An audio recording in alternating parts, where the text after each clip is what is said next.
Friends, आप सभी का एक बार और स्वागत है हमारे इस YouTube चैनल में। इस वीडियो में हम कक्षा 10वीं का जो व्यावसायिक शिक्षा का पेपर आया था उसके प्रश्न क्रमांक 5 के आगे का हल देखने वाले हैं। और यदि आप चैनल पर नए हैं तो प्लीज़ चैनल सब्सक्राइब कर लीजिएगा। और मैं आपको बता दूं कि इसका जो ऑब्जेक्टिव के क्वेश्चन है वो सभी मैं बना चुका हूँ, तो चैनल में जाके एक बार चेकआउट ज़रूर कर लीजिएगा। भले ही आप कहीं से कर लिए होंगे लेकिन श्योर ज़रूर कर लीजिएगा। तो जो हमारा प्रश्न क्रमांक 5 यानी लघुत्तरी आया था, प्रश्न था संचार क्या है। तो उत्तर होगा किसी भी सूचना या जानकारी को प्रेषक यानी भेजने वाले के द्वारा प्राप्तकर्ता यानी जो प्राप्त करता है तक पहुंचाने के साधन को संचार कहते हैं। आपकी स्क्रीन में भी दिख रहा होगा, तो आप स्क्रीनशॉट ले लीजिएगा। इसको और बड़ा करके लिखना चाहते होंगे तो स्क्रीन में और बड़ा दिख रहा होगा तो स्क्रीनशॉट ले लीजिएगा। मैं स्क्रीनशॉट क्लियर हूँ, आप स्क्रीनशॉट ले लीजिए। फिर अपने प्रश्न क्रमांक 6 की ओर चलते हैं। जो प्रश्न था संचार को प्रभावित करने वाले कारक। तो संचार को प्रभावित करने वाले कारक निम्नलिखित हैं, आप लिखेंगे।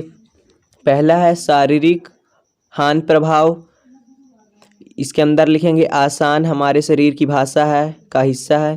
फिर दूसरा है आवाज़ का लहजा, इसके अंदर लिखेंगे बातचीत करते समय हमारी आवाज़ का स्वर वास्तव में महत्वपूर्ण है।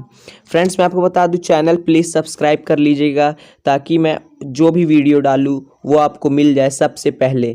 फिर तीसरा है इशारा, इसके अंदर लिखेंगे इशारे से हाथ और सिर का मूवमेंट होता है जो यह समझने में मदद करता है कि कोई व्यक्ति क्या कहना चाहता है। तो ये था हमारा प्रश्न क्रमांक 6। फिर अपने प्रश्न क्रमांक 7 की ओर चलते हैं। जो आया था दृश्य संचार क्या है, उदाहरण सहित समझाइए।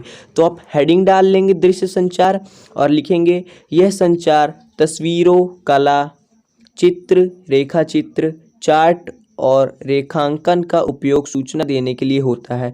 दृश्य अक्सर लिखित और ये फिर नीचे लिखा है, आप इसे लिख लेंगे। सेम ऐसे ही पूरा नंबर मिलेगा, स्क्रीनशॉट ले लीजिए और विधिवत लिखते रहिए। फिर जो हमारा प्रश्न क्रमांक 8 था तनाव प्रबंधन क्या है, तो इसका मैं आपको मौखिक बता देता हूँ, जो आप और अपने तरफ से भी कुछ योगदान दे के लिख सकते हैं, लेकिन मैं बता देता हूँ। हेडिंग डालेंगे तनाव प्रबंधन, फिर लिखेंगे शायद मैं इसको सोच रहा हूँ बताऊँ कि ना बताऊँ, कहीं गलत ना हो जाए, तो इसे मैं हो सकता है तो अपने कमेंट में लिख दूंगा या कहीं भी, या डिस्क्रिप्शन में इसका लिंक दे दूंगा अलग से, तो आप जाके वहाँ से PDF डाउनलोड कर लीजिएगा क्योंकि सबका उत्तर अलग अलग होता है। इसलिए आप प्रश्न क्रमांक 9 की ओर चलते हैं। जो हमारा प्रश्न है प्रभावी संचार कौन कौन से हैं, उनके नाम लिखिए। तो प्रभावी संचार निम्नलिखित हैं, आप ये हेडिंग डाल लेंगे। फिर जैसे पहला है प्रेषण, दूसरा है संदेश, तीसरा है एनकोडिंग या संकेतीकरण भी उसे कहते हैं, फिर चौथा है मीडिया, पांचवा है रिसीवर, छठवा है प्रतिक्रिया। तो ये सब हमारे प्रभावी संचार हैं, तो आप इन सभी को लिख लीजिएगा। फिर अपने प्रश्न क्रमांक 10 की ओर चलते हैं। जो हमारा प्रश्न था सहायक क्रियाओं के साथ मंद प्रश्न की उदाहरण सहित तालिका समझाइए। तो इसका मैं कैसे समझा पाऊंगा वो आप खुद बताइए, क्योंकि चित्र है तो मैं इसे नहीं समझा पाऊंगा। आप इसे गूगल या और किसी में मंगा लीजिए, समझने की कोशिश करिए, आप चित्र नहीं लिख पाएंगे। फिर अपने प्रश्न क्रमांक 11 और इस वीडियो के आखिरी प्रश्न की तरफ चलते हैं। जो आया था लक्ष्य निर्धारण का अर्थ समझाइए एवं लाभों की सूची बनाइए। तो आप हेडिंग डाल लेंगे लक्ष्य निर्धारण, मैं इसका मौखिक बताए दे रहा हूँ। लिखेंगे लक्ष्य निर्धारण का अर्थ हमारे जीवन के उस पायदान से है जिससे हम अपने जीवन की उन सभी इच्छाओं या कल्पनाओं को प्राप्त कर सकते हैं जिन्हें हम पाने का सपना देखते हैं और जिनके लिए हम लक्ष्य निर्धारण करते हैं, और इसी प्रक्रिया को लक्ष्य निर्धारण कहते हैं। ये आपका लक्ष्य निर्धारण हो गया।